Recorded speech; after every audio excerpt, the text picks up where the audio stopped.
Hello everybody, Nikki Backerel D'Angelo here for the last one of my mini ship reviews, and I've already talked about all the ones that I have in my hangar currently, and I'm going to go real quickly over the Cutlass Blue and say just go back through my videos and you can search for Cutlass Blue. I did a video on the Cutlass Blue. It's going to be different. They're gray boxing, white boxing out the interior again, and it's going to see a major design change. If you like the Cutlass, I definitely would recommend purchasing this as your limited variant. I am sure Foundry 42 is going to do justice to this and uphold that high standard that we have for the ships that they deliver to us and expect us to purchase. I know that this ship is going to come back beautiful. Trust me, trust them. So here's the last ones of the ships that are for sale, right? So we're going to go over here and we're going to have 6 other ships. And what are they all about? Well, one of them over here, we're going to talk about this. This is MISC's Starfarer Anniversary Standalone Ship. Well, the Starfarer was supposed to be a liquid transport vessel.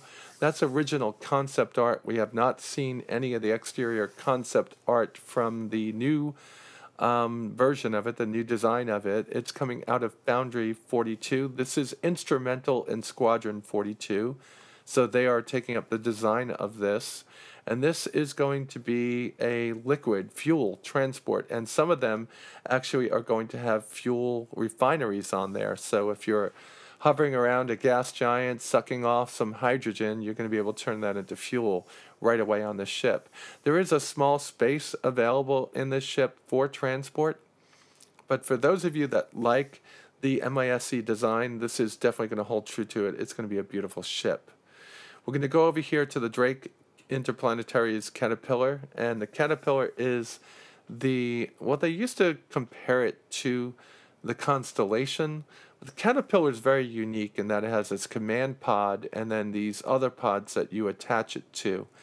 And it's a transport vessel and boarding vessel, I guess, but think pirate. You see the big skull and crossbows, but the cutlasses on top of it. If we go into it, we could see the latest drawings of it, and we can go through the latest drawing of it. It's pretty much all they have of it at this point. Gorgeous ship for those of you that like it. Like I said, there's that pod right there. Okay? I want to have a high-resolution version of it, which is kind of disappointing. And I don't think it's fair that I bring you to our area, the subscriber area. I don't want anybody to pick me apart for showing you the cool research and, well, the cool section of art that we get to see. Auto Merchantman with its 9,000 units of freight. God, this ship is just going to be a amazingly huge and beautiful ship. Still waiting on true concept art. This was one of those that got sold before the actual interior and everything was fleshed out. This went on sale after the week-long anniversary sale last year. We had the week-long limited ship sale, then we had the military sale over the weekend, and then we got the Wave 3 ships that were put on sale, and this was one of the first ones. It's big, it's expensive, it hauls a lot, and if space trading is what you want to do, this is the end game for you at this particular point. Either this or the Hull C, which is not available in this particular sale. It's big, right? Gorgeous. All right. So that leads us to the Anvil Gladiator and the Aegis Retaliator. I did a video on the Part 2 when 2 of you sent me one. I love you guys. Thank you. The Anvil Gladiator is an aging design. It is a design of a torpedo bomber. There were many torpedo bombers in the different games that Chris Robert has put out in the past, and torpedo bombers generally have a lot of armor. They're not as maneuverable or fast, but they carry a nice weapons load, and this baby is no different. It has a nice weapons load. It's pretty sturdy, if you ask me. Let's go into the ship specs and see if we can get to an area that actually talks a little bit more about it. The design elements that I like about the Gladiator are the modularity of the design.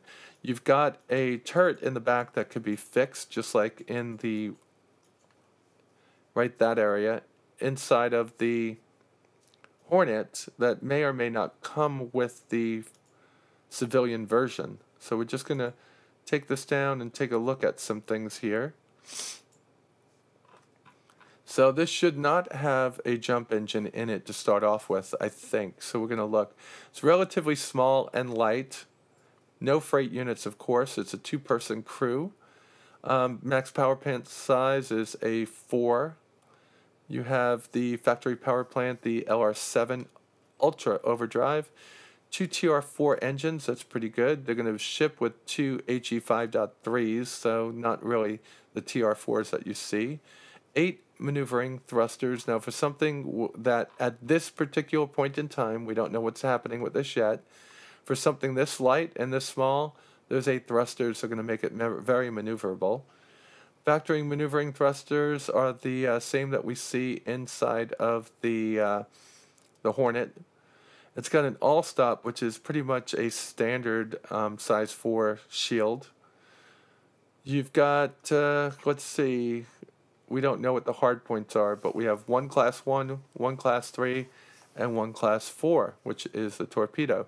It does come with nothing extra. Let's go to the detail page and see if they give us anything extra here. All it says out here is the TBA Gladiator is the UAE Navy's premier carrier-based torpedo plane and space-to-ground dive bomber. Rugged to a fault, the Gladiator is the most capable and extremely modular bomber chassis ever designed. They're going for kind of a A6 kind of ship here. Yeah, that's a lot of kind ofs, I said, right? So A6, in the U.S. Navy, that was the intruder that was in the 60s, 70s, and 80s, and 90s, and only recently, in the last 10 or 12 years, was it decommissioned. So not really a whole lot else on it. When they talked about it last year, they talked about the modularity of it. There was there's a great article in Popular Science. You can go back through the comlink and find it, that shows cutaways of this spacecraft, and they used it in that particular issue to show how detailed they're getting with all the systems that are in here. There is no color viewer yet, and everything is still to be decided. So you're buying blind. I bought it because of the A6-like reference. I think that if they're going to make something that models itself after the A6, I'm going to jump on it, and that was one of the reasons I purchased it. It leads us to the Aegis Gladiator Anniversary Edition. Alrighty, so this one we're going to come out of full screen for, and we're just going to go here. This is why I said you got to go to the comm link. So if we go back up here, there you go. You could read more all about the Aegis Retaliator here. And essentially their design focus here was to design something that kind of mimicked the B-17, B-29, Lancaster, those type of bombers from World War II. So multi-crew, multi-station, lots of things going on. And this will be a very customizable, very modular ship, but kind of flown like a fighter. If you look at the cockpit, it's got a fighter cockpit, not a bomber cockpit. It's going to be beautiful, gorgeous, wonderful. It's an aging bomber design being pushed off to the private civilian section of UEE now. So what are you going to be able to do with it? Well, the asset has been created with customizing in mind. The entire hull segments can be swapped out. Players will eventually be able to replace their bomb bay with entirely different configurations for different roles.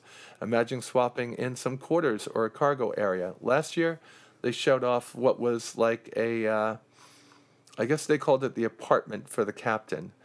It's going to have a weapons bay. There's lots of weapons on here, lots of turrets. In fact, it's grown a lot more turrets on it since Foundry 42 has picked it up for the Squadron 42 first 10 missions.